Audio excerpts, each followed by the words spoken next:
প্রতি বছরই আমরা শবে মেরাজ পালন করে থাকি। মেরাজ ইসলামের ইতিহাসে একটি অত্যন্ত গুরুত্বপূর্ণ এবং আধ্যাত্মিক ও তাৎপর্যপূর্ণ ঘটনা। মেরাজ মূলত ঘটেছিল মহানবী হযরত মুহাম্মদ সাল্লাল্লাহু আলাইহি ওয়াসাল্লামের জীবনের অত্যন্ত কঠিন ও প্রতিকূল একটি সময়ে। সে সময় তিনি ব্যক্তিগত জীবনে গভীর শোকের মধ্য দিয়ে যাচ্ছিলেন।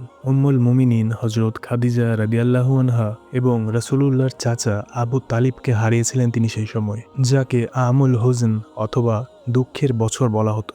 সেই সময়ে মূলত আল্লাহ তাআলা রাসূলুল্লাহকে তার সান্নিধ্য ও কুদরতের নিদর্শন দেখাতে চেয়েছিলেন। উম্মাতে মুহাম্মাদির জন্য মেরাজের সবচেয়ে বড় উপহার হলো ৫ ওয়াক্ত নামাজ।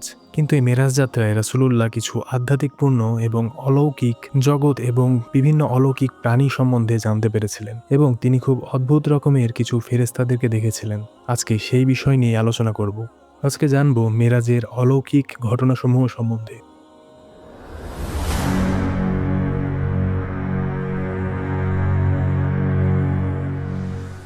মেরাজের সেই মহিমান্বিত সফরে রাসূলুল্লাহ ৭ আসমানে ৭ জন বিশিষ্ট নবী ও রাসূলের সাথে সাক্ষাৎ করেছিলেন।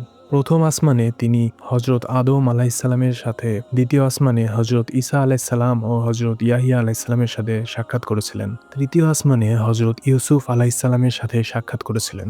চতুর্থ আসমানে হযরত ইদ্রিস আলাইহিসসালাম, পঞ্চম আসমানে হযরত হারুন আলাইহিসসালাম, ষষ্ঠ আসমানে হযরত মুসা আলাইহিসসালাম এবং সপ্তম আসমানে হযরত ইব্রাহিম আলাইহিসসালামের সাথে সাক্ষাৎ করেছিলেন তিনি। রাসূলুল্লাহ সাল্লাল্লাহু আলাইহি সাল্লাম মেরাজের সফরে ফিরে এসে সাহাবীদের কাছে তাদের শারীরিক গঠন ও চেহারার বর্ণনা দিয়েছেন। যেমন হযরত মুসা আলাইহিসসালাম সম্বন্ধে রাসূলুল্লাহ বলেছেন, আমি মুসা আলাইহিসসালামকে দেখেছি, তিনি ছিলেন বাদামি বর্ণের, লম্বাটে গড়ন এবং তার চুল ছিল কোঁকড়ানো এবং তাকে দেখতে অনেকটা তোমাদের শানওয়া গোত্রের লোকদের মতো মনে হচ্ছিল। হযরত ঈসা আলাইহিসসালাম সম্বন্ধে তিনি বলেন, আমি ঈসা আলাইহিসসালামকে দেখেছি, তিনি ছিলেন মাঝারি উচ্চতার এবং লালচে সাদা বর্ণের। তার চুল ছিল সোজা এবং কান পর্যন্ত লম্বা, মনে হচ্ছিল যেন তার মাথা থেকে পানি গড়িয়ে পড়ছে, যদিও তা ভেজা ছিল না। হযরত ইব্রাহিম আলাইহিসসালাম সম্বন্ধে রাসূলুল্লাহ সাল্লাল্লাহু আলাইহি সাল্লাম বলেন, আমি ইব্রাহিম আলাইহিসসালামকে দেখেছি, তোমাদের এই সাথী, অর্থাৎ রাসূলুল্লাহ নিজের দিকে ইশারা করে বলেন তার সাথে সবচেয়ে বেশি সাদৃশ্যপূর্ণ, অর্থাৎ রাসূলুল্লাহর চেহারার সাথে হযরত ইব্রাহিম আলাইহিসসালামের চেহারার ব্যাপক মিল ছিল।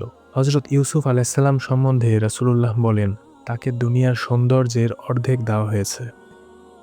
এই মহিমান্বিত রাতে রাসূলুল্লাহ সাল্লাল্লাহু আলাইহি সাল্লাম অসংখ্য ফেরেশতা দেখেছেন। তবে তাদের মধ্যে প্রধান কয়েকজন এবং বিশেষ কিছু ফেরেশতার বর্ণনা হাদিসে বিস্তারিত আকারে এসেছে। তিনি হযরত জিবরাইল আলাইহিস সালাম সম্বন্ধে বলেন, জিবরাইল আলাইহিস সালাম যদিও রাসূলুল্লাহর সাথে প্রায় সাক্ষাৎ করতেন, কিন্তু মেরাজের রাতে সিদরাতুল মুনতাহার কাছাকাছি আসার পর রাসূলুল্লাহ জিবরাইল আলাইহিস সালামের আসল রূপ দেখতে পান। রাসূলুল্লাহ দেখেন জিবরাইল আলাইহিস সালামের ৬০০টি ডানা রয়েছে। তার ডানাগুলো থেকে মুক্তা এবং লাল ইয়াকুত মণির মতো উজ্জ্বল বস্তু ঝরছিল। তিনি আকাশ ও জমিনের মধ্যবর্তী পুরো দিগন্ত জুড়ে বিস্তৃত ছিলেন। তার এই রূপ দেখে রাসূলুল্লাহ আল্লাহর প্রশংসা করতে থাকেন। রাসূলুল্লাহ সাল্লাল্লাহু আলাইহি সাল্লাম সিদরাতুল মুনতাহার ওপারে বিশেষ এক স্থানে হযরত ইসরাফিল আলাইহিস সালামকেও প্রত্যক্ষ করেন। তিনি বলেন, তার বিশালতা ও গাম্ভীর্য ছিল অবর্ণনীয়। তিনি সবসময় আল্লাহর আদেশের অপেক্ষায় অত্যন্ত বিনম্র হয়ে মাথা নত করে আছেন। তার এক একটি ডানা আকাশের এক প্রান্ত থেকে অন্য প্রান্ত পর্যন্ত বিস্তৃত। যখন রাসূলুল্লাহকে জাহান্নামের পরিদর্শন করানো হচ্ছিল, তখন জাহান্নামের প্রধান প্রহরী অর্থাৎ ফেরেশতা মালিক আলাইহিসসালামের সাথে তার দেখা করানো হয়। রাসূলুল্লাহ বলেন, আমি এমন একজনকে দেখলাম যার চেহারায় কখনো হাসির রেখা দেখা যায় না। তার চেহারা ছিল অত্যন্ত গম্ভীর এবং ভয়ঙ্কর। জিবরাইল আলাইহিস সালাম পরিচয় করিয়ে দিলেন, ইনি হলেন জাহান্নামের পাহারাদার মালিক। রাসূলুল্লাহ তাকে প্রথম সালাম দিয়েছিলেন। এছাড়া রাসূলুল্লাহ সাল্লাল্লাহু আলাইহি সাল্লাম বর্ণনা করেন, বাইতুল মামুর অর্থাৎ ফেরেশতাদের কাবা ভ্রমণের সময়েও তিনি সেখানে অসংখ্য ফেরেশতাদেরকে দেখেন। রাসূলুল্লাহর বর্ণনায় আসে, প্রতিদিন সেখানে ৭০,০০০ ফেরেশতা ইবাদতের জন্য প্রবেশ করে। যারা একবার প্রবেশ করে বের হয় তারা কিয়ামত পর্যন্ত আর দ্বিতীয়বার সেখানে প্রবেশের সুযোগ পায় না। এতে ফেরেশতাদের সংখ্যার এক বিশাল ধারণা পাওয়া যায়। জান্নাত পরিদর্শনের সময় রাসূলুল্লাহ ফেরেশতাদেরকে জান্নাতবাসীদের সেবায় নিয়োজিত দেখেন। তিনি রিজওয়ান আলাইহিস সালাম নামের এক ফেরেশতাকে দেখেন। তিনি ছিলেন জান্নাতের প্রধান প্রহরী। তার চেহারা ছিল অত্যন্ত উজ্জ্বল, সুন্দর এবং আনন্দময়। নবীজিকে দেখে তিনি অত্যন্ত হাসি মুখে অভ্যর্থনা জানান। কিছু কিছু বর্ণনা এসেছে রাসূলুল্লাহ এমন এক ফেরেশতাকে দেখেছিলেন যার শরীরের অর্ধেক আগুন এবং অর্ধেক বরফ দিয়ে তৈরি। কিন্তু আশ্চর্যের বিষয় হলো আগুন বরফকে গলায় না, আর বরফও আগুনকে নিভায় না। তিনি এই ফেরেশতাকে আল্লাহর প্রশংসা করতে শোনেন, এই বলে, যিনি আগুন ও বরফের মধ্যে সমন্বয় করে দিয়েছেন তিনি পবিত্র। রাসূলুল্লাহ যখনই এক আসমান থেকে অন্য আসমানে যাচ্ছিলেন, প্রতিটি আসমানের দরজায় পাহারাদার ফেরেশতারা জিবরাইল আলাইহিস সালামের কাছে পরিচয় জানতে চাচ্ছিলেন। তারা সবাই ছিলেন অত্যন্ত সুশৃঙ্খল এবং আল্লাহ তাআলার অনুগত। রাসূলুল্লাহ যখন সিদরাতুল মুনতাহার আরও উপরে একটি স্থানে প্রবেশ করেন, যাকে সারিফুল আকলাম বলা হয়, সেখানে তিনি ফেরেশতাদের কলম চালানোর খসখস শব্দ শুনতে পান। সেই কলম দিয়ে ফেরেশতারা আল্লাহর নির্দেশে মহাবিশ্বের ভাগ্যলিপি এবং সিদ্ধান্তগুলো লিপিবদ্ধ করছিলেন। রাসূলুল্লাহ যখন আরশের নিকটবর্তী পৌঁছান, তখন তিনি সেই মহান ফেরেশতাদের দেখেন যারা আল্লাহর আরশ বহন করছেন। রাসূলুল্লাহ তাদের সম্বন্ধে বলেছেন, আমাকে আল্লাহর আরশের বহনকারী একজন ফেরেশতা সম্পর্কে বলার অনুমতি দেওয়া হয়েছে। তার কানের লতি থেকে কাঁধ পর্যন্ত দূরত্ব দ্রুতগামী ঘোড়ার ৭০০ বছরের রাস্তার সমান।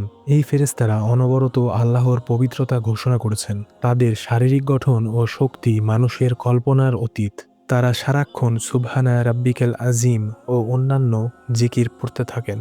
রাসূলুল্লাহ সাল্লাল্লাহু আলাইহি সাল্লাম আরও একটি স্থানে দেখেন, আল্লাহ তাআলা এবং তার সৃষ্টি জগতের মাঝে ৭০,০০০ নূরের পর্দা রয়েছে। প্রতিটি পর্দার কাছে অগণিত ফেরেশতা নিয়োজিত আছেন। জিবরিল আলাইহিস সালাম যখনই কোনো পর্দা পার হচ্ছিলেন, সেখানের পাহারাদার ফেরেশতারা জিজ্ঞেস করছিলেন, আপনার সাথে ইনি কে?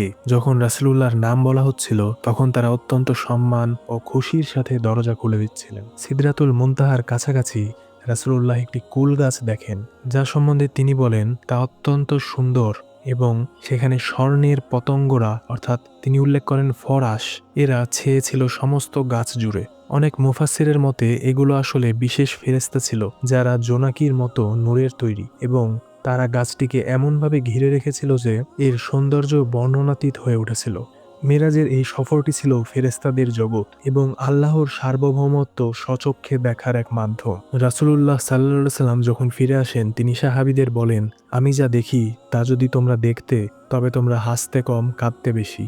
এই হলো মেরাজে রাসূলুল্লাহ আসমানে কি দেখেছেন তা সম্বন্ধে আলোচনা। পরবর্তী আলোচনায় অবশ্যই আসমানে আসার পূর্বে তিনি জমিনে কি দেখেছিলেন তা সম্বন্ধে বিস্তারিত আলোচনা করব।